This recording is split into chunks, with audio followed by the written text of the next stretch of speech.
अस्सलाम वालेकुम। मैं हूं आपका फ्रेंड एडवोकेट आलमगीर बेग। आज की वीडियो में मैं आपके लिए बहुत ज़्यादा इम्पोर्टेंट टॉपिक लेके आया हूं, जो कि है what kind of precautions you should take while accepting a cheque from any individual और एनी कंपनी। तो व्यूअर्स, आजकल जो हालात चल रहे हैं उसमें किसी का बस नहीं चलता कि वो दूसरे को बेच के खा जाए। लिहाजा हमारा टॉपिक क्योंकि चेक के हवाले से है तो आपको बहुत ही मोहतात चलना पड़ेगा कि चेक किस तरह से पार्टी से लेना चाहिए, किसी इंडिविजुअल से या कंपनी से, और किन किन सूरतों में आप नुकसान उठा सकते हैं। वीडियो की तरफ बढ़ने से पहले मैं आप लोगों से रिक्वेस्ट करूंगा कि मेरे चैनल को लाइक कर दें, सब्सक्राइब कर दें और बेल आइकन को प्रेस करना मत भूलिएगा ताकि मेरी हर आने वाली वीडियो से आप इस्तिफादा हासिल कर सकें। चेक क्या चीज़ है? चेक से लोगों के मामलात हल भी होते हैं, आसानियाँ भी पैदा हो रही हैं और वहीं पे मुश्किलात भी खड़ी हो रही हैं। हम दो सूरतों पे रोशनी डालेंगे। नंबर 1 कि हमको चेक लेना किस तरीके से चाहिए, और नंबर 2 कि हमें चेक देना किस तरीके से चाहिए। पहले बात करते हैं कि हमें चेक लेना किस तरीके से चाहिए। तो अगर आप चेक किसी पार्टी से ले रहे हैं या किसी कंपनी से ले रहे हैं, वसूल कर रहे हैं किसी भी अपनी ट्रांजैक्शन के हवाले से, एग्रीमेंट के हवाले से, या कुछ भी आपका लेन देन है कंपनी के साथ, तो आप कभी भी ब्लैंक चेक मत लीजिएगा। मतलब कि अगर कंपनी या इंडिविजुअल आपको एक चेक पेश कर रहे हैं जो कि साइंड तो है लेकिन उसके ऊपर लिखा हुआ कुछ भी नहीं है कि वो किसको पे कर रहे हैं, किस डेट का चेक है, अमाउंट क्या है, एटसेट्रा एटसेट्रा। और दूसरी सूरत कि अगर आपको चेक वसूल हो रहा है बजरिया कोरियर, तो वो चेक भी कभी एक्सेप्ट ना करें आप। तो पहली सूरत पे बात करते हैं कि अगर आपको कोई शख्स या कंपनी चेक पेश कर रहा है कि हम आपको किसी भी ट्रांजैक्शन की मद में या किसी एग्रीमेंट की मद में ये चेक हम आपको प्रोवाइड कर रहे हैं, तो इसको आप एज ए गारंटी रख लें या बवक्ते ज़रूरत इसको आप इनकैशमेंट करवा लें, तो कभी भी आप ब्लैंक चेक वहाँ से हासिल ना करें, क्योंकि इसमें आपको दुश्वारियाँ हो सकती हैं बहुत ज़्यादा। वो भी हम आगे चल के डिस्कस करते हैं। एक तो आपको चेक बाय हैंड लेना चाहिए कंपनी से, जो भी कंपनी के अंदर कंसर्न पर्सन होगा, फाइनेंस डिपार्टमेंट होगा जो आपको चेक दे रहा है, जिस मकसद के लिए दे रहा है, या इंडिविजुअल से बाय हैंड आप चेक वसूल करें। और चेक की बैक के ऊपर उस चेक का पर्पस लाजमी मेंशन करवाएं कि वो किस मकसद के लिए चेक आपको दे रहा है और आप किस मकसद के लिए चेक हासिल कर रहे हैं। और हो सके तो उस चेक के पीछे उसका मकसद, उस पार्टी का आईडी कार्ड नंबर, उसका मोबाइल नंबर और उसके साथ उसके सिग्नेचर्स लाजमी मेंशन करवा लें। चेक आपका मुकम्मल फिल्ड होना चाहिए, उसके ऊपर डेट मेंशन होनी चाहिए, उसके ऊपर वो किसको पे कर रहा है उसका मतलब पेई का नाम मुकम्मल होना चाहिए। अगर वो कंपनी के नाम पे चेक आ रहा है तो कंपनी का मुकम्मल नाम हो, अगर वो किसी इंडिविजुअल के नाम पे है तो उस इंडिविजुअल का पूरा नाम हो, और अगर हो सके तो आगे ब्रैकेट के अंदर उसका अकाउंट नंबर भी मेंशन कर दे। और सबसे बेहतर बात ये होती है कि वो क्रॉस चेक हो। क्रॉस चेक का मतलब होता है कि उसके टॉप लेफ्ट कॉर्नर के ऊपर 2 लाइंस होती हैं और लाइंस के बीच में लिखा जाता है पे टू अकाउंट ओनली, और वो चेक सिर्फ ट्रांसफरेबल ही होगा। और जब वो ट्रांसफ़र हो जाएगा तो वो ये ट्रांजैक्शन ऑन रिकॉर्ड आ जाएगी। वो चेक आप किसी को नहीं दे सकते कि आप इसको कैश करवा लो, या वो चेक उस अकाउंट से हट के किसी और अकाउंट में भी ट्रांसफ़र नहीं हो सकेगा। अच्छा, अब बात करते हैं कि फॉर एग्ज़ाम्पल ऐसी सिचुएशन है कि वो पार्टी शातिर दिमाग है और वो पहले ही तय कर चुकी है कि मैंने इनको फिल करके चेक नहीं देना, और आपकी भी मजबूरी है कि something is better than nothing, कि कुछ मिल रहा है तो उसको आने दिया जाए बजाय इसके कि उसको होल्ड कर लें या उसके ऊपर कुछ तहफ़्फ़ुज़ात रख लें तो इससे भी हम जाते रहें। तो उस सूरत में आप उससे चेक तो ले सकते हैं, लेकिन बाद अज़ां आप कभी भी अपने हाथ से उसको फिल मत कीजिएगा। या देखें, इसमें भी 2 सूरतें हैं कि वो आपको आपका नाम पे उस पे फिल कर देता है, डेट फिल कर देता है, उसको क्रॉस भी कर देता है, लेकिन वो अमाउंट उसके ऊपर मेंशन नहीं करता क्योंकि अमाउंट का आइडिया अभी आपको नहीं है, वो अंडर डिस्कशन है। तो इस सूरत में आप चेक एक्सेप्ट कर सकते हैं। अब दूसरी सूरत ये है कि उसने आपको चेक ही ब्लैंक दे दिया है क्योंकि सिचुएशन ही ऐसी है और आपने चेक भी लेना है, तो आपने चेक तो एक्सेप्ट कर लिया लेकिन उसके ऊपर कुछ नहीं लिखा हुआ, तो कभी भी उसको आप खुद फिल मत कीजिएगा। आप किसी बैंकर से उसको फिल करवा सकते हैं, जबकि बैंकर्स को भी ये अलाउ नहीं होता कि आप उनसे चेक फिल करवाएं या वो किसी का चेक फिल करें। आप किसी अपने जानने वाले से, करीबी दोस्त से फिल करवाएं, ताकि कल को आपकी हैंड राइटिंग उसके ऊपर चेक पर ना आए और in case of any litigation वो अदालत में ये प्रूव ना कर सके कि मेरा चेक जो है वो चोरी हो गया था और इस चेक का मिसयूज़ किया।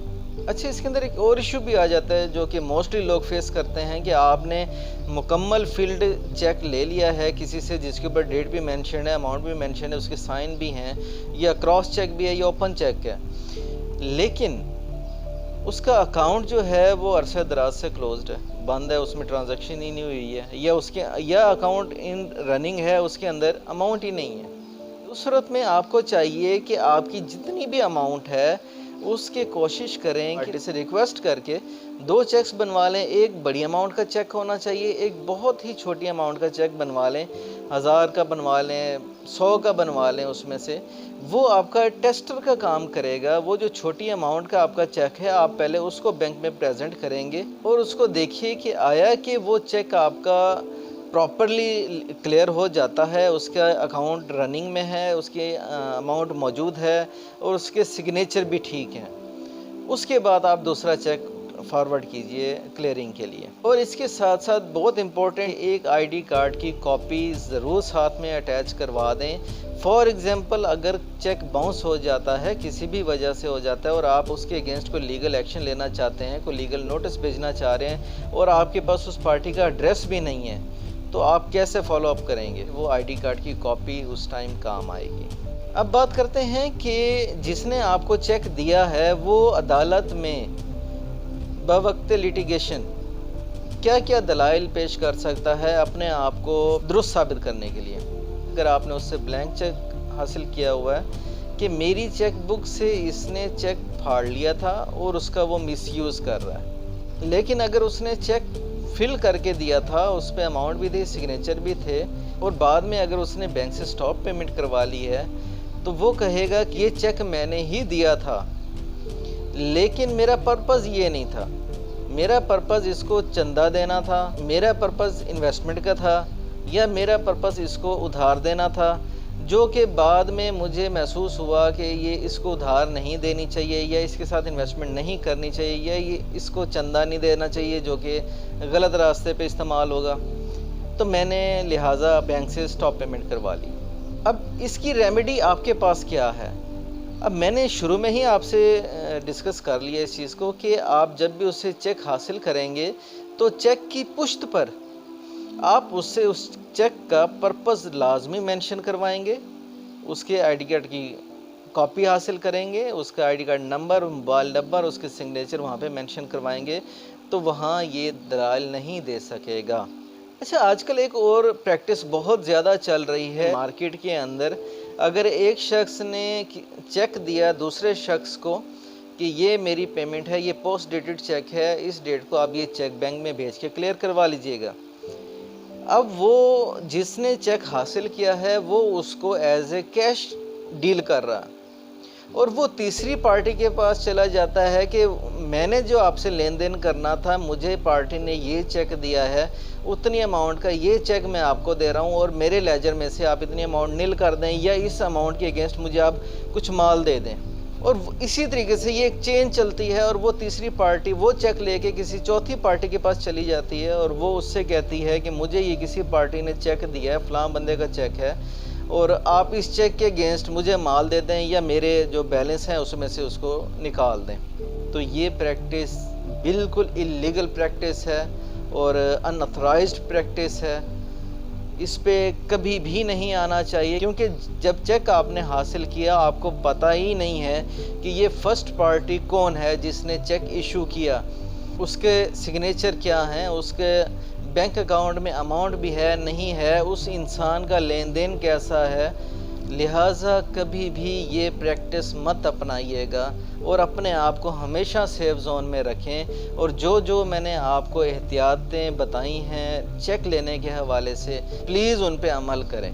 अच्छा, अब बात करते हैं नंबर 2 के हवाले से कि अगर आपने चेक किसी को इशू करना है तो आपको क्या क्या एहतियाती तदाबीर इस्तेमाल करनी चाहिए। देखिए, अगर आपने किसी कंपनी को चेक देना है, किसी इंडिविजुअल को देना है, किसी बिजनेस ट्रांजैक्शन के हवाले से देना है, किसी सिक्योरिटी के हवाले से चेक देना है, तो हमेशा चेक को मुकम्मल फिलअप करें। फर्स्ट ऑफ ऑल डेट लाजमी मेंशन करें। दूसरे मरहले पे जिसको आप पे कर रहे हैं, पेई का मुकम्मल नाम मेंशन करें। हो सके अगर आपको मालूम है तो उसका अकाउंट नंबर मेंशन करें ब्रैकेट के अंदर। अमाउंट मेंशन करें इन फिगर्स, इन वर्ड्स भी अमाउंट भी मेंशन करें ताकि किसी किस्म की कोई तब्दीली ना हो सके। अमाउंट के आगे इक्वल का निशान डालें, उसके साथ ही फिगर आपकी स्टार्ट हो जानी चाहिए और जहां आपकी फिगर क्लोज हो स्लैश करके डैश कर दें ताकि उसके आगे फिगर भी कोई ऐड ना हो सके। सिग्नेचर कर दें फ्रंट के ऊपर और बैक के ऊपर सिग्नेचर नहीं करने। टॉप लेफ्ट कॉर्नर के ऊपर आप 2 लाइंस लगाएंगे, लाइन के अंदर आप लिख देंगे पे टू अकाउंट ओनली। अगर नहीं भी लिखेंगे तो ये अंडरस्टूड बात है कि जहां 2 लाइंस लग जाएं टॉप लेफ्ट कॉर्नर के ऊपर चेक के, तो इसका मतलब होता है कि वो अकाउंट में ही ट्रांसफ़र होगा, वो ओपन चेक नहीं है, वो कैश नहीं हो पाएगा। जब आप चेक को टेयर अप करते हैं, फाड़ते हैं, तो आपकी चेक के साथ एक छोटी सी स्लिप लगी होती है जो आपके रिकॉर्ड के लिए होती है और आपकी रिकन्सिलिएशन के लिए होती है। और जिस अमाउंट का और जिस पर्पज़ के लिए आप चेक काट रहे हैं वो उस पर पहले मेंशन करें, उसके बाद आप अपने चेक की तरफ आएँ ताकि चेक फाड़ने के बाद आप उस पर मेंशन करना भूल ना जाएं। उम्मीद करता हूँ मेरी आज की वीडियो से आपको काफ़ी नॉलेज हासिल हुआ होगा। तो मिलते हैं नेक्स्ट वीडियो तक। अस्सलाम वालेकुम।